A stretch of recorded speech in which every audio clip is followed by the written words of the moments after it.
Today I'm talking all about how to get your specific person back, and fast. I'm going to tell you exactly why you're obsessing over them and how to have them come back into your life incredibly fast. The steps are simple. You just have to implement them, be patient, and persist. That's it. Okay, let me guess. You're trying to get your SP back. Your idea of getting them back is thinking about them all day long, obsessing over what they're doing, where they are, who they're with, if they're thinking about you. You check their social media platforms multiple times a day to get any tiny sliver of information you can about them.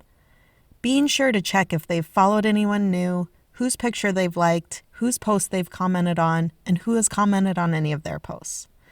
You go through each day waking up thinking about them and going to sleep thinking about them. And not in a calm, peaceful, relaxed way, but in a panicked, fearful, lack way. Am I right? And let me guess, it feels like they're being pushed further and further from you. Guess what? They are. Because they can feel your energy. I'm going to share with you the number one way to get your SP back in your life. Here's the thing. Everything I've mentioned above is totally normal, especially for women. It can become an obsession. It overtakes your entire mind and being. They are all you can think about. Most days you walk around in a cloud, just going through the motions of the day, getting through the day, and your mind is taken over by thoughts of them. And that's the problem. We are all energy. We all share energy with every other person and thing. They can feel your energy. They can feel you clinging and feel your neediness, and this is not an attractive trait for anyone. When we're looking at how to get a specific person to return into your life, the secret is your own self-worth. There is a magic that happens when a person values themselves more than anything else.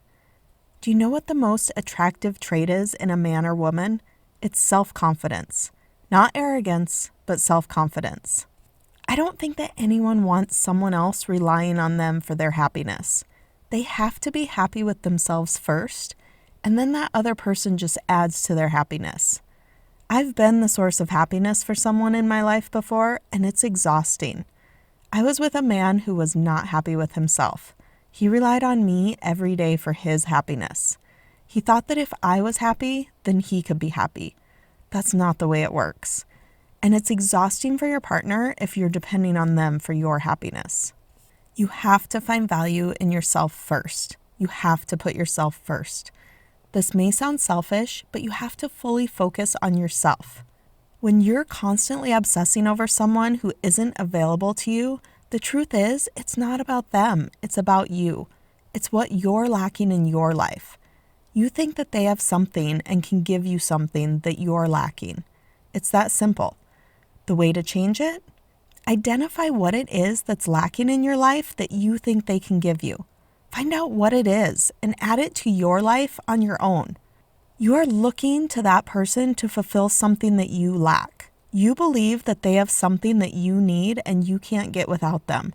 Take it as a cue to change up your life, to get outside the box and figure out what it is that you think they're giving you that you can't live without.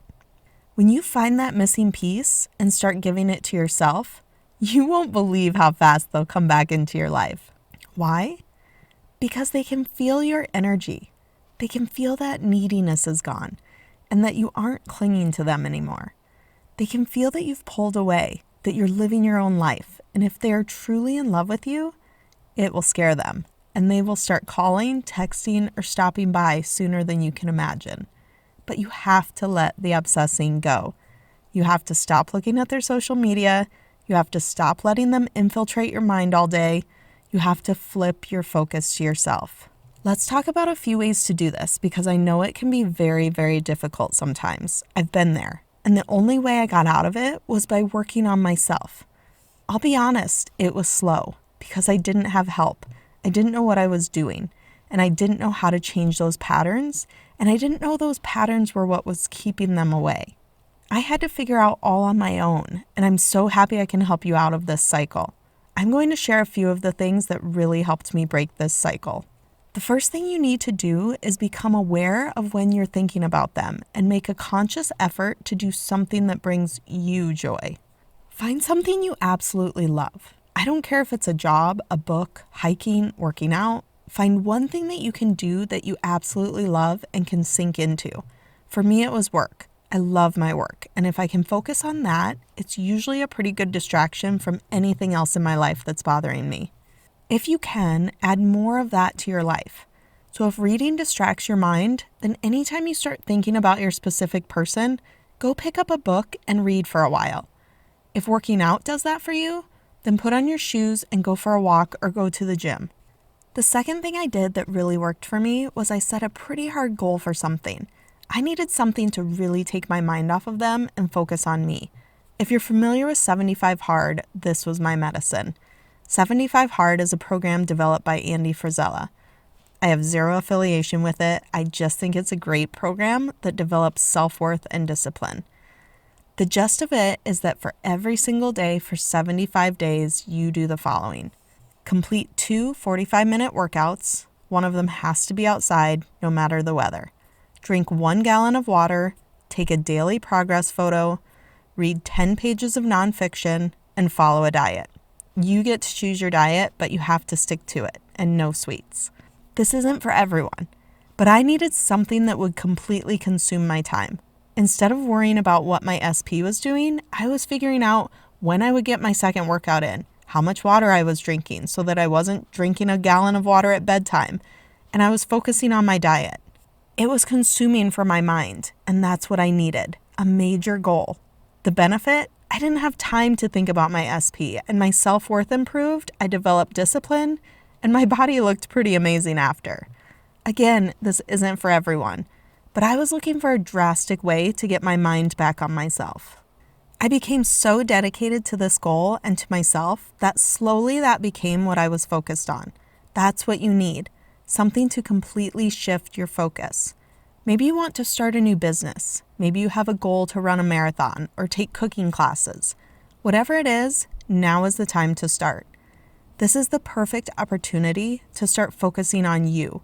And when you start focusing on you, you won't believe how fast your SP comes around. I hope this was helpful. I would love to hear what you're going to be focusing on for yourself. Please let me know in the comments below or DM me on Instagram at manifestwiththelaws. Thank you so much for being here and have an amazing day.